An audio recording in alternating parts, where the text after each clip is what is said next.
진리로 들여다보는 세상 이야기. 뉴스는 쉽니다. 네, 뉴스는 쉽니다. 정치, 경제, 사회 등 우리 사회의 다양한 이슈를 심리학적 관점에서 풀어보는 시간입니다. 최경영의 최강시사 새 코너 뉴스는 쉽니다. 아주대학교 심리학과 김경일 교수님 나와 계십니다. 안녕하세요. 네, 안녕하세요. 예. 우리가 이제 일상 보도에서 많이 보잖아요. 외국을 영국이나 미국 보면 마스크를 대부분 안 쓰고 다니고 뭐 축구장, 야구장 뭐 난리지 않습니까? 네네. 뭐 정말 일상인데 네네. 그 사람들은. 우리는 근데 야외에서 등산할 때도 마스크를 꼭 쓰고 사람들 이렇게 지나가다가 제가 마스크를 슬쩍 내린 사람들을 이렇게 싹 보잖아요. 네. 그러면 마스크를 다시 올려요. 그렇죠. 저도 마찬가지고. 네. 이게 왜 이렇게 다른 겁니까? 뭐 일단 가장 큰 건 당연히 문화 차인데요. 예. 그 불안의 종류가 우리나라가 좀 더 세분화돼 있어요. 그러니까 그 명지병원의 김현수 선생님도 이 점을 잘 얘기를 했는데 이제 예. 정신과 전문이시거든요. 참 동의를 굉장히 많이 할 수밖에 없는데 예. 대부분 그런 서양의 개인주의 문화에서는 이런 코로나 팬데믹 그냥 감염의 불안이죠. 감염의 불안. 네, 이제 그게 크게 100이라면 그렇죠. 우리는 3분의 1씩 쪼개져 있는데 예. 감염의 불안 3분의 1이 있죠. 예. 그다음에 감염을 내가 전파시킬까 봐 또 불안이 있어요. 3분의 1이. 아, 다른 사람은 생각 안 하는구나. 네. 그다음에 또 나머지 3분의 1은 그러면 또 내가 비난받기 때문에 낙인 찍힐까 봐. 아. 네네. 나에 대한 불안이 또 있고. 네네. 예. 그래서 사회적 불안 자체의 정도도 크지만 예. 그 사회적 불안도 그래서 더 세분화가 좀 많이 돼 있어요. 그러니까 비난받을까 불안하고 네네. 남한테 감염시킬까 불안하다. 그거는 또 공동체를 생각하는 그런 그렇죠. 점인 것도 같고요. 그게 미덕이 될 때도 있고 또 위축으로 갈 수도 있는데 그러니까요. 어쨌든 그런 사회적 불안의 크기와 사회적으로 내가 잘못할까 봐 생각하는 그런 불안의 종류도 예. 굉장히 세분화되는데 그게 아마 가장 세분화되는 게 한국이 아닌가 싶어요.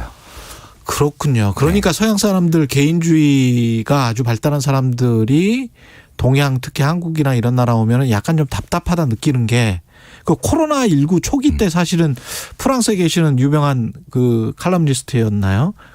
네네. 예. 합니다. 네, 그분도 결국은 개인주의와 한국을 집단주의라고 이렇게 이야기하면서 이해할 수 없다라고 막 그랬잖아요. 마스크 관련해서.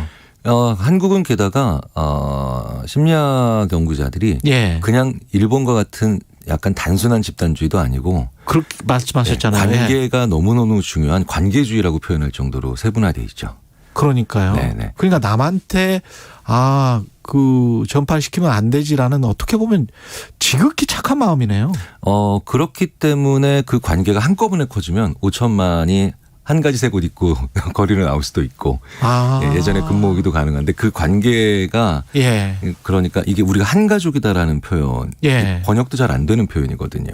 그러네요. 네, 그래서 한 가족이다라는 표현이 5천만 명이 한 가족일 수는 없는데. 그렇죠. 근데 순간적으로 이렇게 가족 관계처럼 형성할 수 있는 그런 프레임이 만들어지면 얼마든지 그게 가능해서 그러니까 외국 연구자들은 보면 되게 신기해합니다.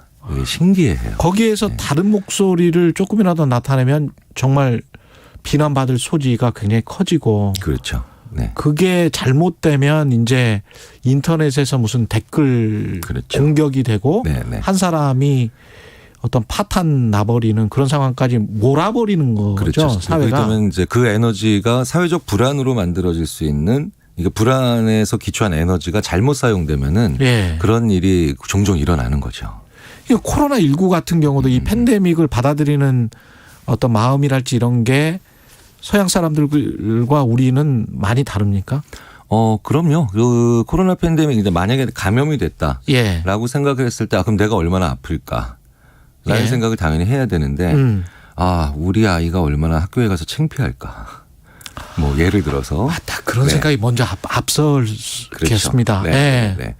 내가 감염되면 나는 얼마나 부끄러울까 이런 생각을 하게 되네요. 네, 그렇죠. 그래서 수치심, 사회적 수치심이 잘 발달되어 있는 문화라고 보통 얘기를 하고요. 그 사회적 수치심이 그래서 잘 좋은 방향으로 가게 되면은 굉장히 서로 공생과 그다음에 규칙, 룰을 잘 지키는 문화로 갈 수 있고요.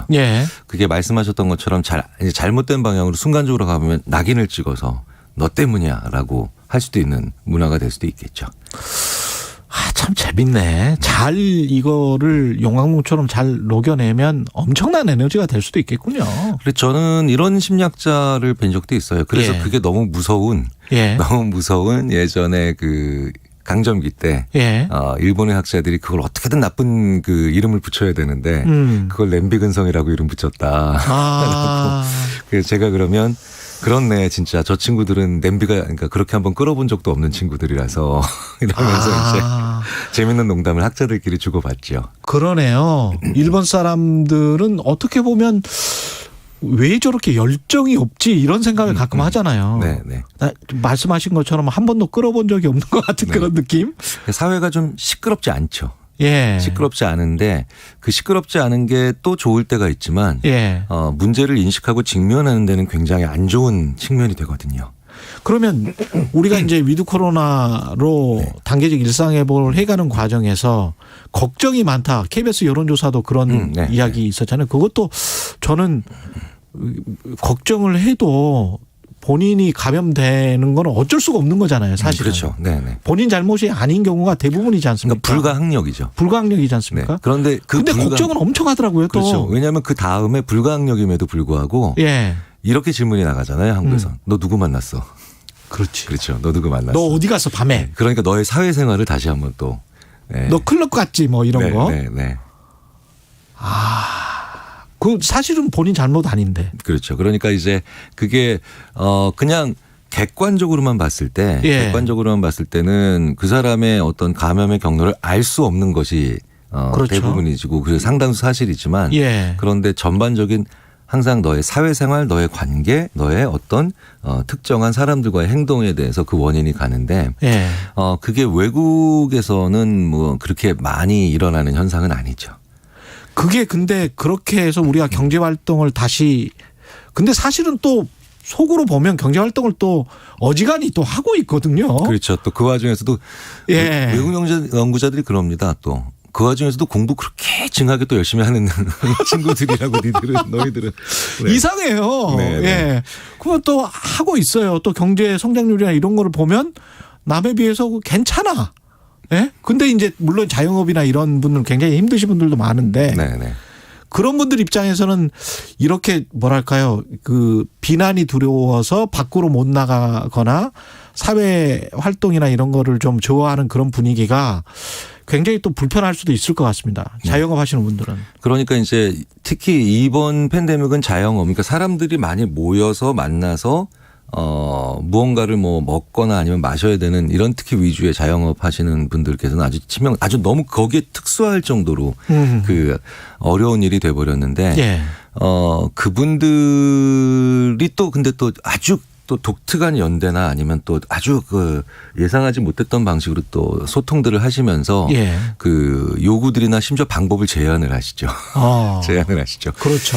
그래서 그 유럽이 약한 정부 강한 시민사회. 그러니까 약한 정부 강한 시민사회. 좋은 점은 자유지만 나쁜 점은 혼란스럽고 그다음에 뭔가 전체적으로 다 규칙이 필요할 때 어렵죠. 근데 이제 미국 중국, 일본은 조금 정부가 강하고 시민사회가 약한 느낌이 있죠.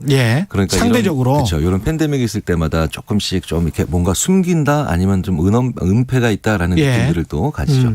근데 얼마 전에 유럽 심리학자 한 분이 저한테 한국은 전생에서 유일하게 정부도 강하고 시민사회도 강하고 가정도 강하다고. 정부도 세고 시민들도 만만치 않게 세다.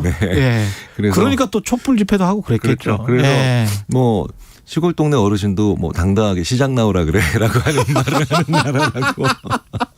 그래서 그렇네라는 그 생각들을 해봅니다. 그러니까 약자가 많지 않은, 그러니까 다 강한 목소리를 낼 수 있는 사회인데 이건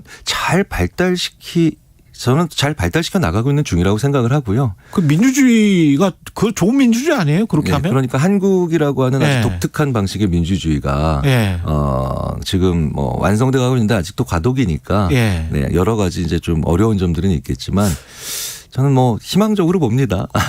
코로나19 관련해서는 저도 이게 참 고민인데요. 계속 우리가 전광판식 보도 같은 걸 해왔지 않습니까? 확진자 숫자가 몇 명 지금도 하고 있는데 이게 사람한테 주는 불안감은 분명히 있죠. 불안감은 분명히 존재하는데요. 예. 이 전광판식 보도라고 하면 조금 이제 느낌이 너무 많이 많이 알려준다, 자주 알려준다라는 예. 느낌인데 사실은 숫자거든요. 예. 근데 숫자는 나쁜 숫자라도 감당 못할 불안을 만들지는 않습니다. 근데 불안이라는 것은 기본적으로 그 숫자의 자체도 모를 때 가장 극대화되거든요. 모호하고 그렇군요. 불확실할 때. 예. 그런데 우리는 매일 보거든요. 예. 진짜 무슨 주식 시세판처럼. 시세판처럼 맨날 예. 보는데 이게 그러면서 그 숫자에 친숙하거나 주기가 어떠라는 거를 개인적으로 이제 사회가 알게 되면 불안은 하거든요. 근데 관리할 수 있는 불안이고 핸들링 할 수 있기 때문에 어떻게 해야 되냐라고 하는 다음 행동을 만들어낼 때는 예. 저는 그렇게까지 나쁜 건 아니라고 봅니다. 그렇군요. 굉장히 예. 중요한 게 나쁜 사실이라도 불안할 땐 정확히 알려줘야 된다라는 게 심리학에서는 뭐 거의 정설이거든요. 예. 그럼 부작용과 관련된 어떤 단편적인 보도들 같은 거 있지 않습니까? 네. 사람이 뭐 어떻게 근데 알려진 인간관계는 알려지지 않았는데 죽었다. 네. 예. 이거 같은 경우도 이제 한국이 좀 많이 그런 보도를 하는 편이거든요. 뭐 한국은 제가 봤을 때는 모든 보도가 다 많은 나라인 것 같은데. 예. 어떻게 보세요, 이런 거는? 실제로 이런 가짜 뉴스나 예. 아니면 좀 가짜 뉴스보다 또 넘어선 헛소리 뉴스, 예. 불시시라고 하거든요. 이거에 대한 연구가 왜 이런 걸 믿느냐에 대한 연구가 미국에서 70년대 초중반부터 네. 백신 때문에 일어났어요. 아, 그래요? 네, 그러니까 미국의 부모들이 아이들이 어렸을 때 걸리는 질병에 네. 그 백신을 맞게 되면 아이가 뭐 자폐적인 증상이 나온다든가 이런 가짜 뉴스도 있어서 예. 왜 이런 뉴스가 한번 퍼지고 믿게 될까라는 생각들을 하면서 됐는데 이런 가짜 뉴스를 유난히 믿는 분들이 좀 일정 비율이 있습니다. 다른 사람들에 비해서 네, 있어요. 이게 그리고 그 인구의 몇 %라세요? 뭐 딱히 특정하기는 어려운데요. 예. 많지는 않죠. 근데 한 대략 5% 10% 나와요. 그것도 이슈별로 좀 다르죠. 이런 일정 비율은 음모론을 믿는다. 네. 그래서 이거를 연구해서 이그노벨상이라고 하는 노벨상 패러디상이 있거든요. 되게 유명합니다. 학자들에서. 예. 그걸 받은 사람도 있습니다. 그런데 한 가지만 먼저 말씀드리자면 예. 이런 분들이 가짜뉴스 잘 믿습니다. 지금 방금 전에 말씀하신 자석 붙는다부터 시작해서 별의별. 예. 왜 그런 거 있죠. 호랑이 뭐 먹으면 정력이 좋다. 만약에 어떤 동물의 눈을 먹으면 눈 좋아진다. 그다음에 간을 먹으면 간이 좋아진다. 그걸 굳이 찾아서 먹는 분들은 음모론에 빠지기 쉽다. 이런 분들을 아주 피상적인 존재론적 혼동감이 있는 분들이라고 보통 학자들이 얘기하는데. 그런 저 분들. 눈을 먹으면 내 눈이 좋아질 거야라는 아주 단순한 생각. 피상적이고 단순한 예. 연결성. 이걸 존재론적 혼동이라고 하는데 예. 이게 있는 분들이 그렇게 잘 믿어요. 한 종류예요. 이런 분들이. 그렇구나. 네. 그러니까 어쩔 수가 없는 이제 불치병 같은 거네요. 이분들은 그렇죠. 원래 그렇게 생각을 하는 거니까. 네, 그래서 요즘 활발히 연구되고 있어서 앞으로 이런 분들의 종류를 제가 자주 좀 소개를 해드리도록 하겠습니다. 예. 불안을 해소할 수는 없을 것 같고, 근데 이제 걱정해도 어떻게 고쳐지지 않는 걱정거리를 계속 쌓아가는 이런 거는 우리가 좀 뭐랄까요, 완화시켜야 될 거는 같은데요. 어떻게 보십니까, 마지막으로? 그럼요. 예. 이 불안은 외면하면 안 됩니다. 예. 이 불안을 외면해서 지금 문제가 엄청나게 커진 나라가 지금 우리나라 주위에 몇 개가 있는 게 보여요. 그러니까 불안하지 말라고 아예 안 알려준 거죠. 네. 일본 같은 나라? 네. 예. 그래서 불안은 결국은 직면을 해야 됩니다. 직면을 해야 된다. 네. 그래서 그 직면의 과정에서 힘들죠. 힘든데 결국은 그 불안을 외면하고 계속 덮고 가는 나중에 최종적인 결과가 훨씬 더 안 좋기 때문에 네. 불안하신 거 압니다. 하지만 그래도 조금 더 이걸 직면합시다라고 계속해서 말씀을 해 주셔야 돼요. 그리고 다 터놓고 솔직하게 한번 이야기를 해봅시다. 그리고 모든 사실을 제대로 한번 밝혀봅시다. 좋네요. 예, 알겠습니다. 예, 지금까지 아주대학교 심리학과 김경일 교수였습니다. 고맙습니다. 네, 감사합니다. 네.